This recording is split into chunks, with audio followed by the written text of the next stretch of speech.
ഭക്ഷണം കഴിച്ച് 2 മണിക്കൂർ ദഹനം കഴിയുമ്പോഴാണ് നമ്മൾ ഉറങ്ങേണ്ടത്. 2-3 മണിക്കൂർ വേണം. അതിന്റെ ഇടക്ക് ഭക്ഷണം കഴിച്ചുകൊണ്ടിരിക്കരുത്. 2 മണിക്കൂർ ഗ്യാപ്പ് വേണം ഭക്ഷണവും ഉറക്കും തമ്മിൽ. കാരണം ഉറങ്ങിക്കഴിഞ്ഞാൽ നമ്മുടെ ആമാശയം താനെ സ്ലോ ആവും.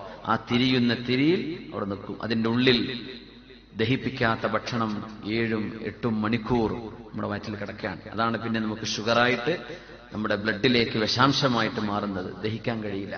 നമ്മളൊക്കെ അങ്ങനെ മൂക്കറ്റം ഭക്ഷണം കഴിച്ചിട്ട് അങ്ങോട്ട് കടന്നുറങ്ങാൻ എനിക്ക് വയറ് നിറയാതെ ഉറക്കം വരില്ല എന്ന് ചെറിയ പറയാം. സുബ്ഹാനല്ലാഹ്, എന്തൊരു കഥ! ഇങ്ങനെ ഭക്ഷണം തിന്ന് രോഗം വരുത്തി വെക്കുന്നത് കേരളീയർ മാത്രമായിരിക്കും. ഭക്ഷണം കഴിച്ചിട്ട് അല്ലാഹു ഇത്ര അനുഗ്രഹം ചെയ്തിട്ട് ഒരു ഡിസിപ്ലിൻ ഇല്ലാതെ ഏത് ഭക്ഷണം കഴിക്കേണ്ടത്? എപ്പോഴും ബീഫ് തന്നെ, എപ്പോഴും ഇറച്ചി, എപ്പോഴും ബിരിയാണി. എന്തൊക്കെ ഹെൽത്തി ആയിട്ടുള്ള ഗ്രീൻ സലാഡുകളും അതുപോലെയുള്ള ഭക്ഷണങ്ങളും വേവിക്കാതെ തിന്നാൻ പറ്റുന്ന സാധനങ്ങൾ, പച്ചക്കറികള്, ഫ്രൂട്ട്സുകള്, ഇതൊന്നും നമുക്ക് തൊടേ വേണം. അതൊക്കെ റമളാൻ മാസത്തില്. സുബ്ഹാനല്ലാഹ്, ഫ്രൂട്ട്സിന്റെ മാസം റമളാൻ മാസം. സുബ്ഹാനല്ലാഹ്. ഇങ്ങനെ നമ്മൾ നമ്മുടെ ശരീരത്തെ നശിപ്പിക്കുകയാണ്.